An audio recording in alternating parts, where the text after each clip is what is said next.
현금 35억 있으면 부자냐 아니냐를 가지고서 정말 싸우더라고요. 상위 1% 커트라인. 우리나라가 한 2,200만, 300만 가구 중에 1%니까 20만 가구? 20만 가구 안에 들려면 부채를 제외한 순자산 얼마 있어야 되냐면 한 30억 정도 있습니다. 30억. 0.1%가 되고 싶으면 한 90억. 다른 나라는 부자가 다 주식 부자잖아요. 근데 우리는 상위 1% 부자님이 92%를 부동산에 갖고 불황이 와요. 그러니까. 외환위기 때 달러 예금 갖고 계신 분이 얼마나 부자 됐는지 우리 다 알잖아요. 부잣집 막내 아들 같은 경우는 드라마만 보지 말고 거기서 투자의 팁을 좀 얻으셨으면 좋겠다.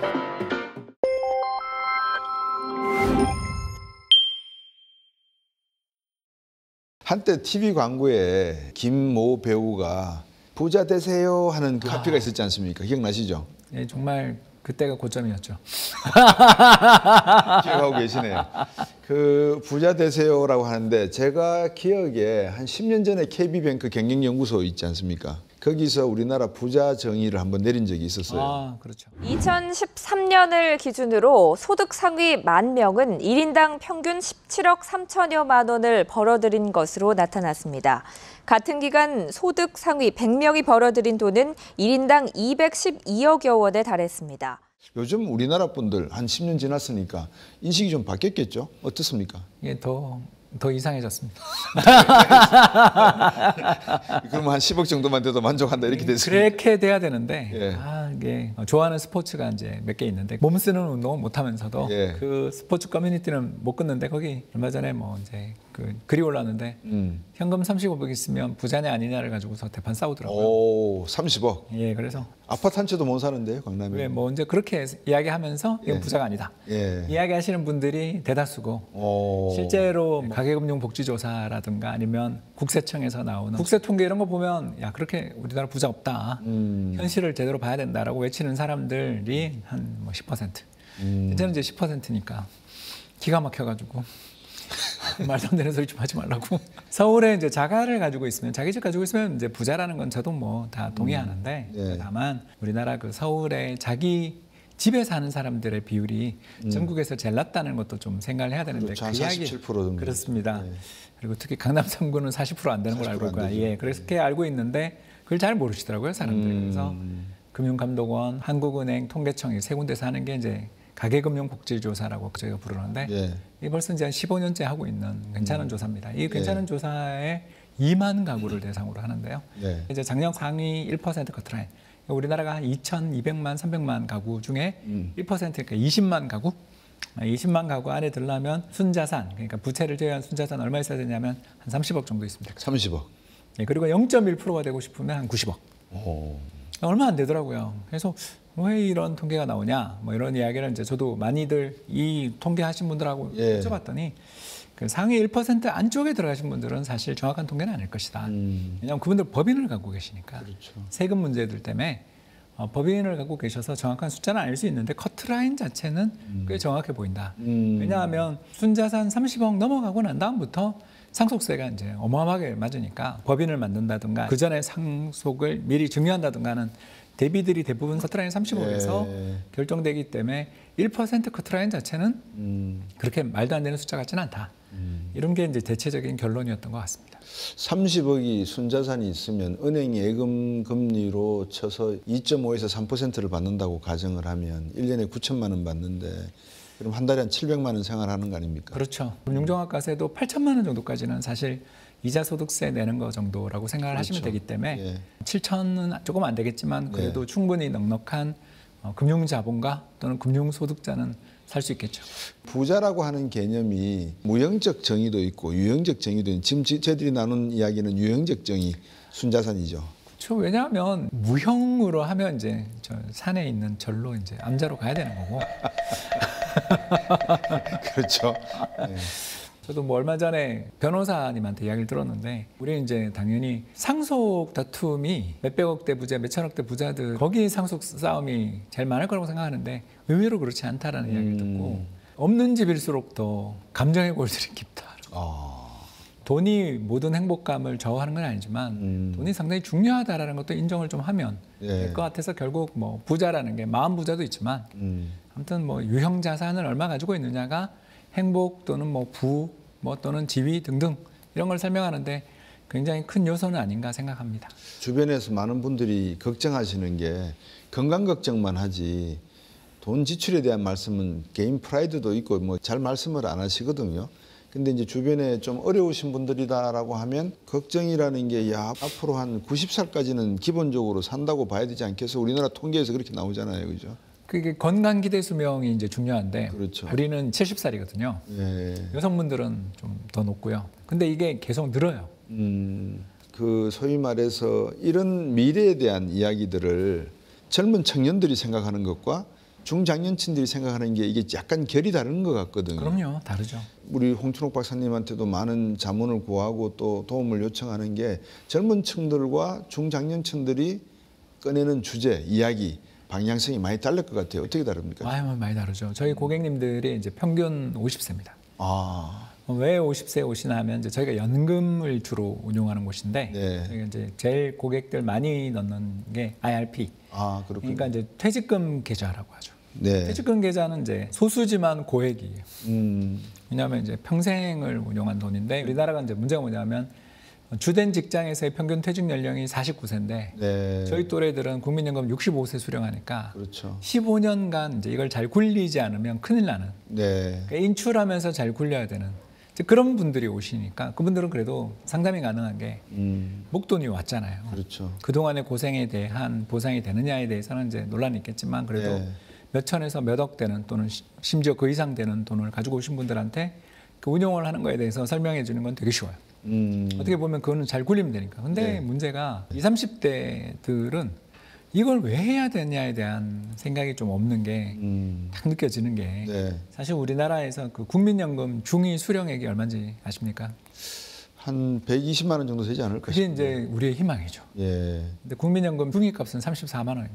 이게 2023년 연금 통계인데 예. 저도 이걸 숫자를 보고서 다시 봐도 맞더라고요.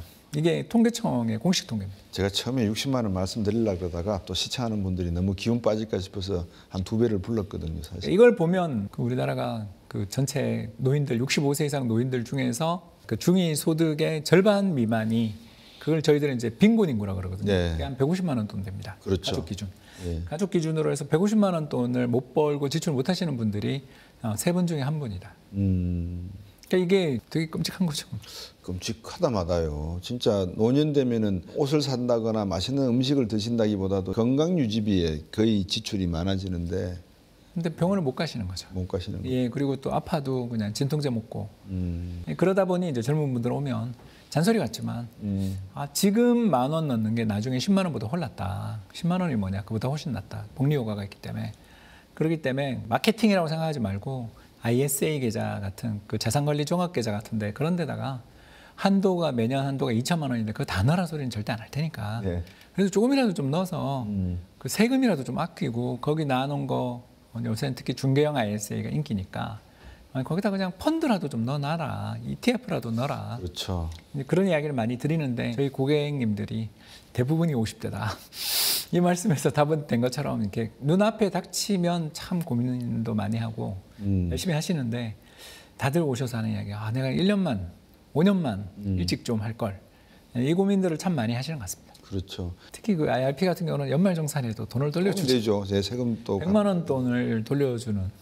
그럼요. 그러니까 600만 원 넣으면 예. 14.2% 정도 돌려주거든요. 그러니까 예. 굉장히 큰 돈을 그럼요. 돌려주는. 베네핏이죠. 어디 가서 이자를 14% 거기다 받습니다. 이자 소득세라든가 배당 소득세도 사실 과세에 이연되는 효과가 있잖아요. 그럼요. 그렇기 때문에 많이들 가입하셨으면 좋겠는데 아까 잠깐 이야기했지만 국민연금 중위값 수령액이 34만 원인 나라에서 개인연금이나 이런 것들을 좀 많이 하시면 좋겠는데 우리나라 개인연금 또 중위값 수령액이 27만 원입니다. 그러니까 이게 좀 다른 연금이나 이런 걸 가지고서 좀 잘 대비를 하시면 정말 좋겠는데 우리나라 전체 그 이런 응답을 하시는 분들의 3분의 1에서 한 그 절반 정도가 국민연금이나 기초연금 받으면 되지 뭐 이게 노후 대비예요 이렇게 얘기하는데 그 중앙값 금액 들려드리면 막 정말 놀라시죠. 주변에 있는 어른들 이렇게 한 달 생활비 대충 이래 보면 은퇴하시고 70세 이후 분들이 한 달에 적어도 이 정도는 기본적으로 있어야 되겠다는 게 아까 최저생계비 150만 원 정도는 기본인 것 같아요. 근데 안 되잖아요. 편찮으시지 않다라는 전제인 거죠. 왜냐하면 나는 그냥 밖에 안 다니고 삼시세끼 집에서 해 먹겠다 아니면 뭐 도시락 사 먹겠다 그러면 괜찮은 돈인데 편찮으시거나 간병인을 두는 순간 이게 이제 근데 우리나라의 개인이 가지고 있는 자산 중에서 70%가 부동산으로 돼 있다는 75.2% 정도 됩니다. 그 정도 돼 있다는데 이 부동산 가격이 안정이 돼야 될 거 아니겠습니까? 근데 이게 안 될 것 같아요.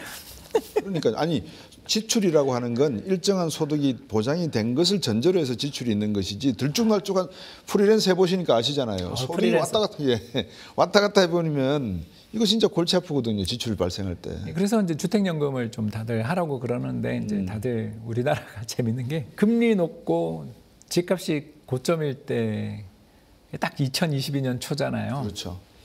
그때는 좀 가입자가 있었어요. 그랬는데 요새 그렇게 이제 저는 주택금융공사에 이제 종종 자문하니까 거기 네. 가서 이렇게 강의도 하고 이야기하는데 우리나라 집값이 오르는 순간 그렇게 해지가 많다. 우리나라 사람들이 매매를 그렇게 좋아한다. 아니 그 광고를 해드렸지 않습니까? 차익이 발생되면 차익분은 돌려드린다라고. 그런데도 많이 하시더라고요. 그래서 이번에 또 매년 하는 주거 통계 나오잖아요. 네. 국토교통부에서 하는 주거 통계 보니까 75세까지 자가 주거율이 올라가요. 그렇죠. 그러니까 건강기대 수명이 우리 70이라고 그랬잖아요. 네. 그러니까 70세까지 우리 집에 난 살아야 돼. 이거는 저는 이해가 돼요. 네. 왜냐하면 내가 내 집에 살고 팔팔한데. 음. 근데 이제 70세가 넘는 순간 이제 매일 병원을 출근한다라는 거잖아요. 건강기대 수명이 70이니까. 네.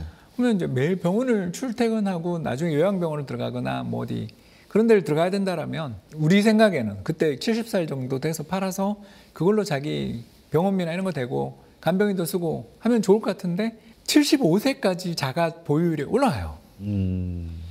그걸 보고서 우리나라 사람들은 내 집에서 죽고 싶어하는 다 병원 갈 거면서도 예전에 문화 있잖아요. 네. 내 집 한 채는 있어야 된다는 그 문화. 나이가 들더라도 내 집에 살고 싶어하는 그 문화는 변하지 않은 상태에서 주택연금이나 이런 제도들에 대해서 밑에 있는 후손들도 엄마 아빠 병관하고 그런 돈 드는 거 어차피 다 돈 나가야 되는데 그냥 주택연금 받아서 그 돈으로 하고 하는 게 서로 낫지 않아요? 라는 이야기가 참 어려운 것 같아요. 저도 사실 못한 사람이라서 네. 그러니까 이 분위기 자체는 이제 앞으로도 좀 힘들지 않을까. 그리고 아까 우리 상위 1% 했잖아요. 네. 또 놀라운 통계를. 우리나라가 아까 70에서 75% 정도가 우리나라가 부동산이라고 부동산, 그랬잖아요. 예. 자, 그러면 상위 1%는 82%예요. 더 높네요. 7% 포인트. 다른 나라는 부자가 다 주식 부자잖아요. 창업을 하거나 사모펀드에 뭐 어디 한다든가 뭐 다양한 방식으로 하잖아요. 예. 근데 우리는 상위 1% 부자님이 몰빵이네요, 그냥. 82%를 부동산에 갖고 있다. 그래서 이제 당연히 자기 거주주택 비중은 적죠. 근데 이제 투자용으로. 그러니까 전부 나 세 받겠다. 다주택자 포지션으로 가는 게 꿈이지. 임대사. 근데 이제 이런 임대사업이라는 게 다 모든 사람이 이쪽으로 가니까 요즘 꼬마 빌딩들 그렇죠. 인기가 이렇게 떨어지고 하는 게 다 동일한 쪽으로 가니까. 그래서 저희도 많은 고객님들, 부자 고객님들 뵈면 현금 흐름이 안 좋으신 분들이 되게 많아요.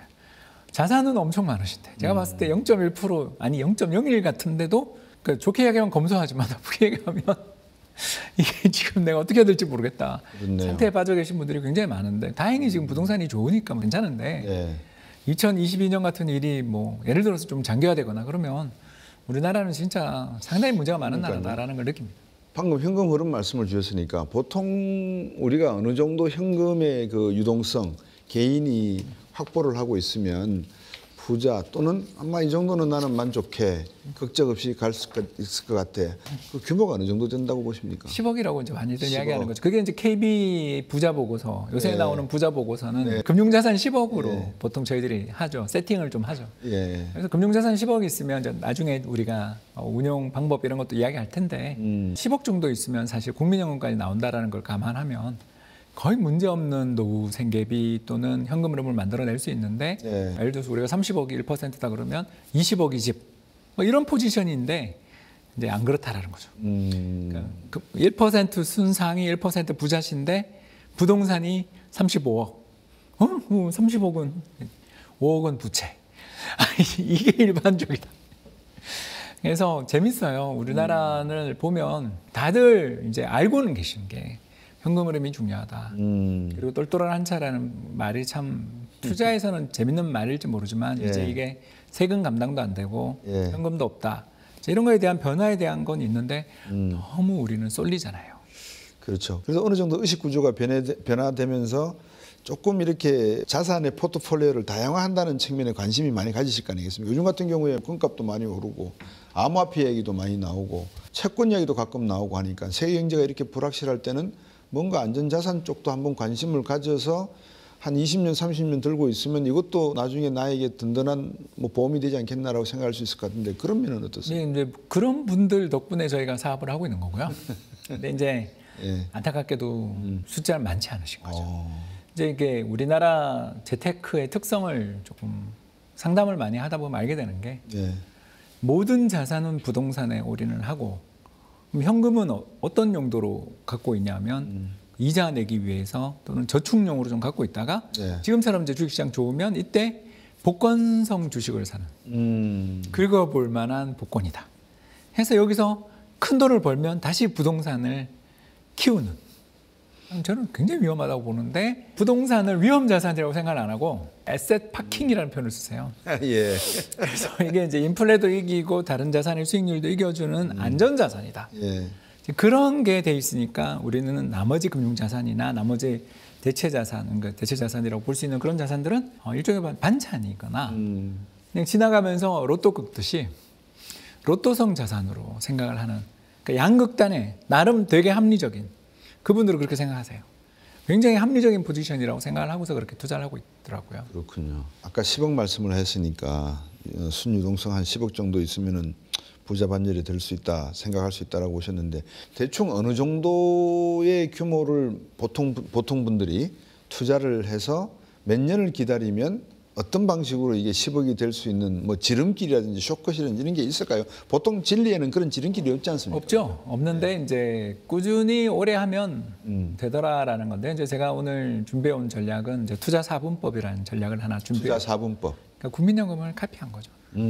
왜냐하면 제가 연금 출신이잖아요. 네, 그렇죠, 그렇죠. 이제 국민연금에 있으면서 제가 이제 굉장히 놀랐던 게 국민연금 수익률이 생각보다 좋다. 그러니까 지금은 한 1,500조 정도 운용을 하는데 네. 연환산 복리 수익률이 한 6% 중반 나와요. 어이구야. 올해 더 나올 것 같습니다. 개인 투자가 2배 이상 되네요. 이게 2배 더 나죠. 그렇죠. 왜냐하면 우리나라 퇴직연금의 계좌 수익률 지난 10년 수익률이 2.1이거든요. 그러니까 3배 이상.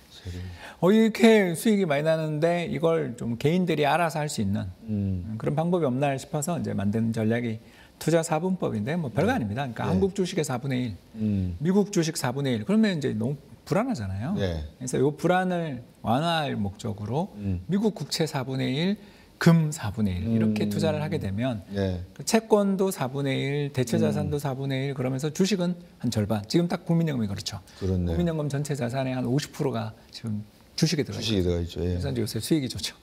올해 벌써 11% 벌었대요. 그게 엄청나게 벌고 있습니다. 국민연금 전주에 본사가 있죠. 예. 거기 가서 한 6년 전인가 강의를 하면서 제가 막 화를 냈었어요. 아니 국민연금은 말이 국민연금이지 왜 해외 주식 투자 안 하시냐고. 1990년대부터 투자를 했으면 애플은 지금 $10,000가 지금 얼마가 돼가 있고 오래오래 감을 지르고 온 적이 있었거든요. 예, 저도 있을 때 그런 이야기 했습니다. 하셨어요? 예, 미움을 엄청 받았죠. 저는 당연하죠. 우리 곽 박사님 말씀에 전적으로 동의하는 게 예. 저는 한국 주식 비중 지금도 그 10%나 되는 게 너무나 불만족스러운 게 왜냐하면 국민연금은 앞으로 한 10년 계속 커지는데 예. 이미 상장 주식의 7%를 들고 있는데 이게 특히 우량주는 10%씩 될 거 그렇죠. 아니에요. 예. 그러니까 이게 앞으로 다 경영권 분쟁이든 뭐든 전부 연금이 다 맞아요. 책임지게 뒤집어 쓰는 구조가 되는데 맞습니다. 근데 맞습니다. 국민연금의 거버넌스가 예. 기업 쪽에서 절반, 개인이 절반 넣기 때문에 이게 누구 거라고 말할 수도 없어서 의결권도 되게 힘들어요. 네. 이제 이런 어려움에 처할 필요가 있나. 더군다나 전 세계 시장에서 우리나라 주식시장 비중이 2%밖에 안 되는데 그럼요.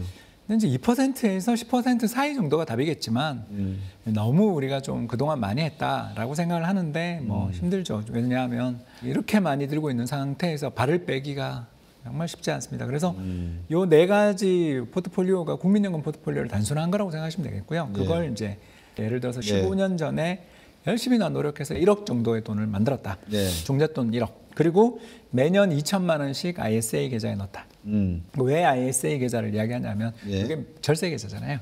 그 매매 차익에 대해서 또는 이자 소득세에 대해서 세금이 없어요. 네. 그래서 이게 굉장히 좋은 계좌입니다. 그리고 1억 정도 되면 만기가 되면 이걸 네. 연금 계좌 이전을 시킬 수 있어요. 예. 연금 계좌 이전을 시키면서 또 연말정산 혜택을 받을 수 있고 그러네요. 연말정산 혜택 받은 돈을 제외한 나머지 돈은 또 언제든지 인출이 돼요. 네. 그래서 얼마든지 돈을 모을 수 있는 구조입니다. 그래서 ISA 계좌는 그냥 가정이죠. 이전에는 네. 없었지만 사실은 ISA 계좌를 3번 가입했다. 네. 그럼 15년이잖아요. 그렇죠. 그러면 얼마가 되냐? 그러니까 매년 2천만 원씩 넣은 거죠. 네. 그러면서 요 투자사분법으로 운용을 하면 12억 정도 돼요. 12억 정도 되네요. 왜 이런 수익률이 나냐 하면 일단 초기 투자금 1억이라는 큰 돈을 일단 투자했다라는 자체가 벌써 성공의 첫걸음이고 두 번째 2020년이나 뭐 이런 또 장이 좋은 때 투자금 2천은 별로 중요하지 않아요. 네. 왜냐하면 수익이 더 크니까. 그러나 22년이나 2018년이나 2008년 같은 시기들 있잖아요. 이런 시기들이 전부 다 돌이켜 보면 연말에 막 대폭락했던 장들이잖아요. 그럼요. 그 폭락할 때 이 사람은 꾹 참고 2천만 원으로 물을 탄 거죠. 그래서 저가 매수를 해버리니까 네. 이에 이에 따라서 이제 수익이 엄청나게 불어나는. 그렇죠. 그래서 15년간 그냥 절세 계좌 2천만 원만 따박따박 넣으면 지금 30살이 45살 됐을 때 12억 정도 자산을 갖고 있다라면 그럼요. 이건 거의 아까 우리가 봤지만 상위 10% 정도 안에는 넉넉하게 드는. 그렇죠. 그럼 상위 10%가 우리나라가 세계 뭐 10대 경제 강국이라 그러잖아요. 네. 물론 이제 1인당 국민소득은 좀 밑에 있지만 산유국 빼면 또 괜찮으니까. 그만큼 잘 사는 나라에서 상위 10%이고 연금도 열심히 넣었을 테니까. 이런 걸 하면 이렇게 노후 걱정은 전혀 없는. 그리고 또 만일 이분이 맞벌이했다. 그러면 이게 아유. 또 속도가 더욱더 가파르겠죠. 그렇죠. 그러니까 상위 1%가 됩니다. 맞벌이를 만약 했다고 가정하면. 네. 이 정도로 좋은 전략이 있는데 우리는 부동산에 올인하고 또 그 올인할 돈을 모으기 위해서 이제 테마주 또는 한국 사람들이 제일 많이 가지고 있는 게 미국의 나스닥 3배 레버리지라고 있거든요. 그거의 30%를 한국 사람이 갖고 있대요. 네. 그러니까 그만큼 한국 사람들이 이제 똑똑하니까 뭐 그게 있다는 걸 아니까 가는 건 대단한 일이지만 너무 조바심을 갖고 초조하고 그리고 미래에 대해서 가스라이팅을 너무 많이 당하는 거죠. 30억 원 있어야 되고 100억 원 있어야 되는데 내 그 돈 없어서 큰일 났다라고 자꾸 가스라이팅 당하니까 너무 이제 큰 돈을 벌어야 되겠다라는 이런 조바심들까지 겹쳐져서 이런 파국 또는 이런 난국을 맞이한 것 같습니다. 우리나라 투자하는 분들의 무의식적으로든 의식적으로든 가스라이팅을 스스로에게 하든 안 하든 공통적으로 가지고 있는 요소 같아요. 기다리지를 못하세요. 좀 진득하니. 그죠? 사회관계망 서비스가 더 그걸 키웠죠. 옆에서 계좌 인증하고 있잖아요. 그렇죠. 예, 저도 요새 아까 이야기했던 그 제가 좋아하던 사이트에 맨날 올라오는 게 요새 계좌 인증이 올라와요. 나 이렇게 벌었다. 근데요, 여러분 아시잖아요. 포토샵 또는 AI 조금만 쓰면 그 계좌 그거 금방 숫자 뭐. 금방 조작하거든요. 예. 실제로 그런 사기 사건도 있었습니다. 우리나라 개인 투자자들이 참여한 사람이 많아서 대박난 사람이 많은 것처럼 보이는 거지 실제 수익은 정말 생각보다 굉장히 낮다. 실수익률이 굉장히 낮고 자랑하는 사람들은 저게 사기 아니면 운이 개입한 결과에 불과한데도 사람들이 그걸 믿더라라는 거죠. 제가 오늘 다른 쪽에서 이야기를 하다가 왔는데 방금 하신 말씀과 비슷한 말씀을 드렸어요. 나 얼마 있다 나 계정 열어줄게 봐라 이러길래 주로 돈을 잃은 사람들은 잃은 것에 대해서는 이야기하지 않는다. 번 것만 이야기하지. 그리고 방금 우리 홍 박사님이 지적해 주셨듯이 주가의 수익률이라는 게 이제 경제학자들이 데이터를 10년치 또는 뭐 1900년도부터 쭉 시계열 자료를 분석을 하지 않습니까? 그러면 미국 같은 경우에는 15.5%가 나오더라. 우리나라는 한 3.3 나오더라. 이런 이야기를 하면은 많은 분들이 그러세요. 아이고 그거 뭐 대공황 때 뭐 이런 것들 다 빼고 나면은 얼마 되겠어요 이러시는 거예요. 근데 제가 이제 거꾸로 묻죠. 대공황 때 들어가시겠어요 주식에? 못 들어가지 않습니까? 홍 박사님 방금 말씀 주셨지만 돈을 벌었다 1억이 10억이 됐다라고 하는 것은 그 울퉁불퉁한 협곡과 계곡을 다 지나야지만 또 다른 정상을 갈 수 있다는 의미가 되지 않겠습니까? 그렇죠. 그렇기 때문에 자산 배분하라는 건데 그렇죠. 네 가지 중에서 절반이 달러잖아요. 달라져. 그 왜 절반을 달러다 하냐면 우리나라가 주식시장이 폭락한 시기가 지난 25년간 크게 4번이 있었잖아요. 외환위기. 그럼요. 2008년 글로벌 금융위기, 예. 2018년 이제 트럼프 일기. 그러니까 그 역사적으로 보면 이렇게 엄청난 시기가 있는데 그때마다 우리가 환율이 급등하잖아요. 맞아요. 왜냐하면 외국인이 팔고 떠나니까. 그러니까 이제 우리나라의 그 좋은 우량주 SK 하이닉스나 삼성전자 보면 지분율 50에서 60%가 맞아요. 외국인이에요. 51% 가깝더라고요. 예, 그래서 이렇게 외국인이 우량주를 들고 있기 때문에 이 사람들이 자기들 돈이 미국이 폭락해가지고 쪼이거나 또는 뭐 금융시장에 무슨 일이 생기면 우리가 미워서 파는 게 아니라 돈이 쪼들려서 팔거든요. 그렇죠. 예. 그래서 우리를 일종의 이제 현금 지급기 쓰거든요. 예. 유동성이 좋아서 예. 이게 거래가 많잖아요. 예. 한국이 엄청나게 거래가 많은 나라거든요. 그래서 이게 유동성이 좋은 나라니까 이걸 팔면서 주가를 빠뜨리고 가면서 우리나라 다른 주식을 사는 게 아니라 지금 모국에 문제가 생겼거나 자기 펀드 문제가 생겼거나 뭐 등등 해서 환매 때문에 파는 거니까 달러로 환전해 가거든요. 그러니까 숏 코스피 롱 달러가 돼서 예. 한국 주가랑 이 미국 달러 가치는 늘 반대로 움직이는 특성이 생기거든요. 그렇기 때문에 국민연금도 해외 투자하는 자산 규모가 최근에 거의 50%까지 간 이유도 예. 우리 국내 원화 자산만 가지고 있어서는 해외 충격이 발생할 때 도저히 방법이 없으니까 네. 2016년부터 그 환해지를 풀었어요. 그게 무슨 네. 말이냐면 환율이 상승하면 환차익이 생기고 환율이 내려가면 환차손이 생기지만 이걸 푸는 게 오히려 장기적인 성과는 개선시키고 안정적인 걸 높인다라는 거죠. 예. 그래서 이게 그 자산 배분의 가장 기본적인 원칙이잖아요. 그래서 우리 한국 사람들은 한국 원화 자산도 되게 좋고 특히 부동산 좋은 거 알지만 아까 제가 이야기했었던 그 4번의 주가 폭락 국면은 전부 부동산도 안 좋았거든요. 그렇죠. 특히 97년 외환위기 뭐 말할 필요가 없는 것 같고요. 22년 특히 이번 우크라이나 전쟁 때는 정말 갭 투자 장세가 붕괴되는 거 봤잖아요. 그러니까 그렇기 때문에 달러를 위기 때 가지고 있는 사람이 투자의 승자가 되는 거니까 그런 자세를 좀 가지고 반대로 움직이는 자산들을 그 시장을 예측하는 것도 참 재밌지만 그거는 자산의 극히 일부만 하고 자산의 대부분 메인스트림에 해당되는 돈들은 반대로 움직이는 자산을 좀 들고 있으면 그렇죠. 이게 그냥 시장이 충격이 오면 환해서 이익을 벗고 또 환차손이 좀 생길 때는 우리 국내 자산이 주가가 올라서 좋아. 왜냐면 외국인이 들어오면서 환율이 떨어지는 거니까. 삼성전자 다시 9만 전자 가고 10만 전자 가면서 여기서 벌면 되는 거니까.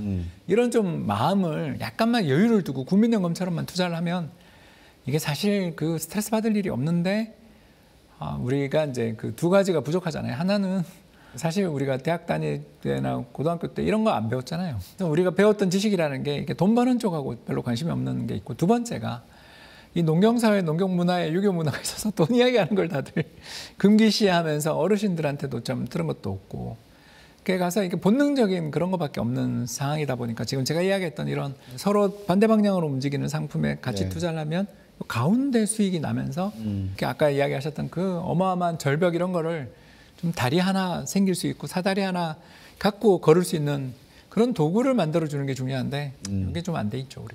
근데 우리나라 언론도 약간 문제가 있어요. 왜 그러냐 그러면 서학개미에 대해서 약간 이상하게 기사를 비트는 분들이 계시더라고요. 기자분들 중에서. 근데 저는 와타나베 부인은 그렇게 부러워하면서 왜 대한민국의 강남 부인들은 그렇게 만들 생각을 안 하는지 모르겠어요.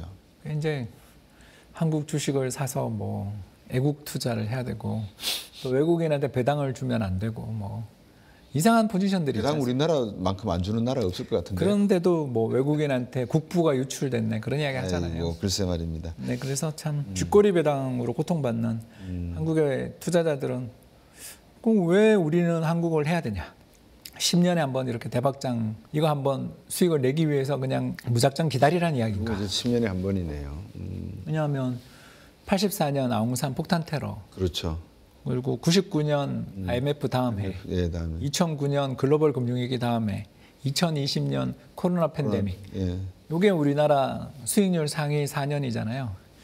이 공통점이다. 나라가 망한다 소리가 들린 다음에 그걸 견뎌내야만 수익이 나는 나라인데 작년에 정치적 격변 이후에 또 종합주가지수 3,000을 넘을 줄 누가 알았습니까? 이게 너무 스트레스 받는 장이니 이런 장에서 투자를 할 때 이제 제 조언의 핵심은 한 방향으로 베팅해서 성공을 거두면 이게 너무 기분이 좋고 자랑스러운데 잘 안 되면 이제는 좀 나눠서 투자를 하자. 아까 이야기했던 4개로 나눠도 제일 좋지만 하다 못해 한국 주식을 들고 있으면 그 한국 주식 들고 있는 만큼 달러로 예금이라도 좀 하든가 달러로 미국 주식을 좀 사놓으면 이게 상쇄되는 효과가 있다. 이게 반반 전략이라고 제가 맨날 하는 건데 이런 전략들을 좀 썼으면 좋겠습니다.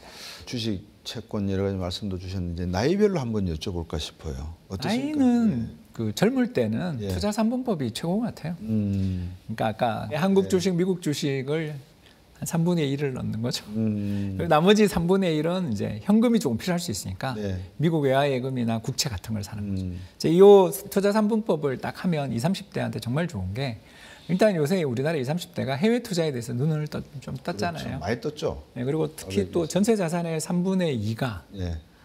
달러잖아요. 그렇죠. 그래서 위기에 강해요. 생각보다. 네, 그리고 또 주식 비중이 3분의 2라서 되게 공격이잖아요. 국민연금보다 주식 비중이 커요. 네. 예, 그래서 좀 고위험이지만 생각보다는 위험이 좀 덜한 전략이니까 이 전략 좀 썼으면 좋겠고요.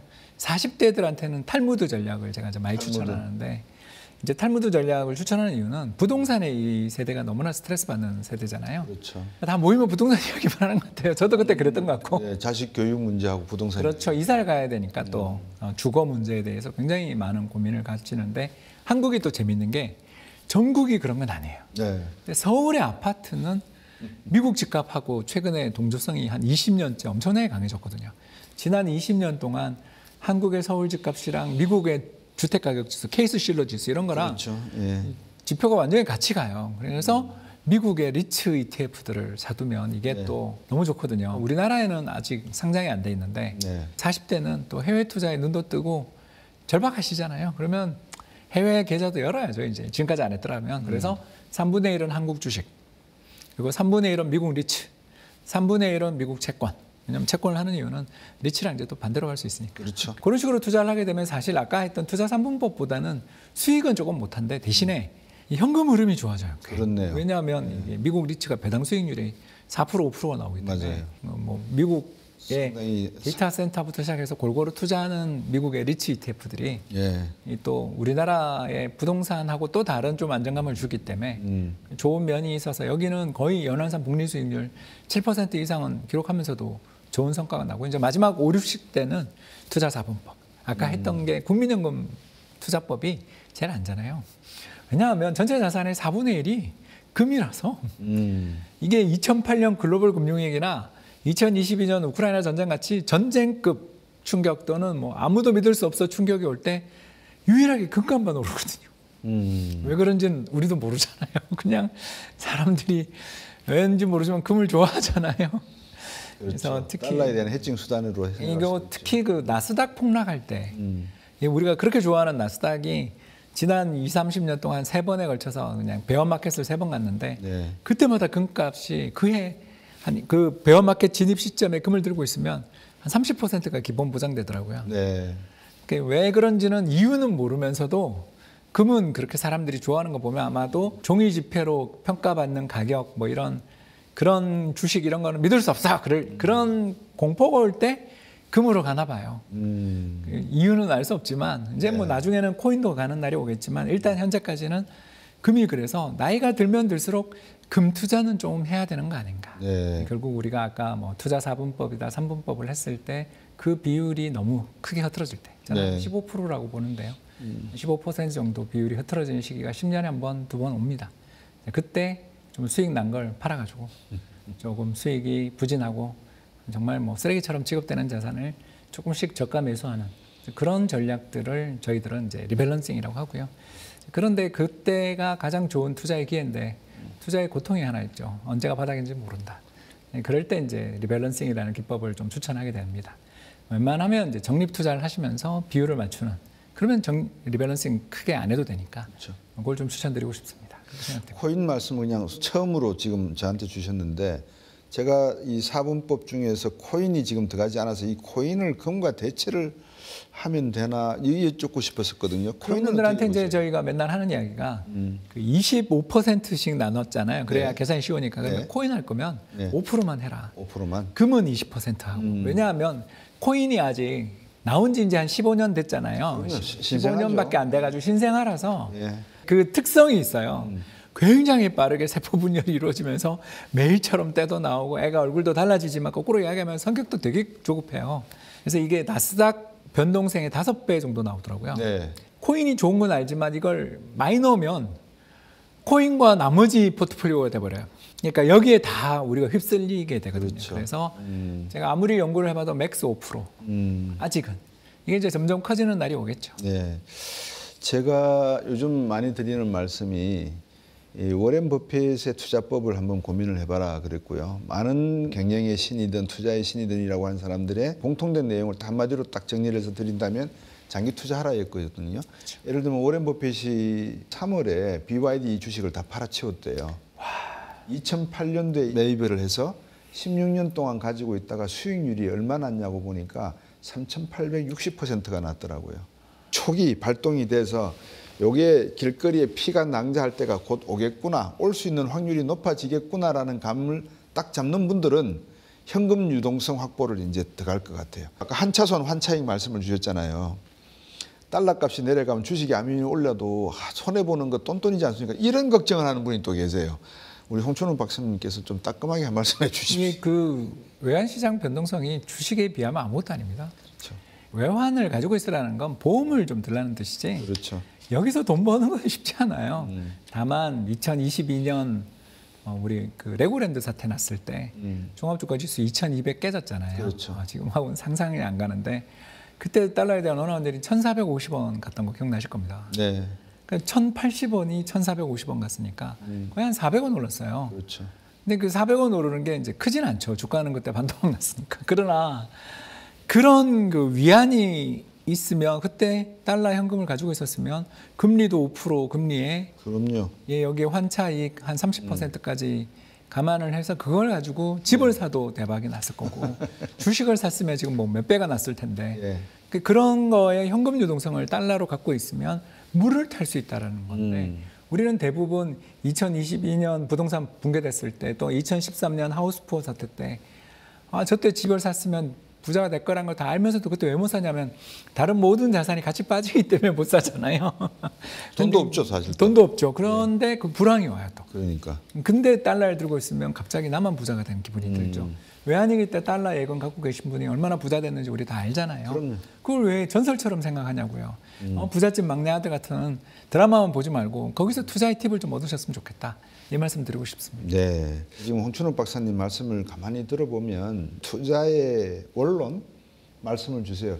이만큼 쉽고 이만큼 간단한데 이만큼 자산을 축적할 수 있는 지름길은 사실은 없어요. 국민연금에서 하는 기법이 국민연금이 창출해낸 게 아니거든요. 그럼요. 스웨덴이나 핀란드나 소위 복지국가에서 국민기금을 갖다가 활용할 때 쓰는 기법입니다, 사실은. 그러니까 선진 기법을 지금 우리 국민연금이 따와가지고 번역해가지고 지금 쓰고 있는 건데 만약에 국민연금이 1989년에 시작이 됐다 해서 90년대부터 많이 했다고 해보세요. 대한민국 국민들 일 안 해도 돼요. 막말로 말씀드려서. 왜냐하면 그 저기 노르웨이 국부펀드가 그렇잖아요. 그렇습니다. 제가 지금 73년. 거기서 빗대어 말씀드리는 겁니다. 우리 일 안 해도 돼요. AI 뭐 이거 신경 안 써도 돼요. 열심히 하라고 박수치고 그냥 구경만 하고 있어도 우리는 매달 따박따박 200만 원씩 들어와요.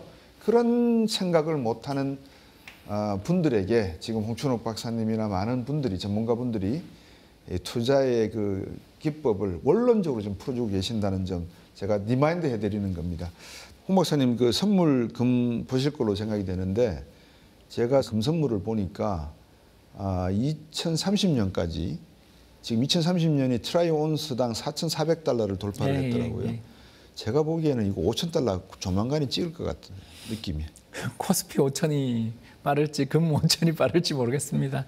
코스피 말씀을 하셨으니까 어떻습니까? 우리나라 연말까지 지금 이제 한 두 달 정도 남았는데 연말까지 4천 정도는 찍지 않을까 싶거든요. 저도 그렇게 보고 있습니다. 이게 이제 시장이라는 게 역사상 최고치 돌파가 어려워서 그렇지 한번 돌파하고 나면 거기서 20% 오르는 건 사실 과거에 늘 있던 일입니다. 그렇죠. 이게 왜냐하면 시장이 정고점을 뚫은 데 따른 새로운 영역에 도달했다라는 도취 그리고 이게 사람들을 또 이제 흥분시키는 일종의 이제 밴드웨건 효과가 있어서 돈을 더 들어오게 하거든요. 그렇죠. 그렇기 때문에 유동성만 보더라도 저는 충분히 그 정도는 갈 만한 잠재력은 있다고 보고 있습니다. 근데 4천까지 가는 데 있어서의 걱정이라 그럴까요? 특정주에 이렇게 포커싱이 되어 있는 것 같아요. 그는 뭐 미국도 그렇고 우리도 그렇고 계속 그렇게 갈 것 같습니다. 미국은 조금 더 다변화되어 있잖아요. 그런데 이제 거기도 오라클이 들어오니 많이 브로드컴이 들어오니 많이 그런 정도의 퀄컴, 오라클. 거기서 내부에서의 움직임이지 테크 소수 주식들만 가는 장은 정말 뭐 저는 이게 해소가 되면 장이 오히려 부진해질 것이다. 하락할 것이다라고 봅니다. 이게 주도주들이 너무나 일단 그 투자자들에게 어떻게 표현이 좀 그렇습니다만 신뢰가 너무 높아져서 신앙이 된 기업들이 많이 보여서 그러네요. 신뢰가 지나쳐서 신앙으로 가고 신앙으로 가는 듯한 기업들이 좀 보이니까 그러면 저는 그렇게 쉽게 안 꺾이는 걸 많이 봤거든요. 네. 뭐 이게 경험이죠, 경험. 이게 앞으로 미래에도 반복된다는 전제는 없습니다.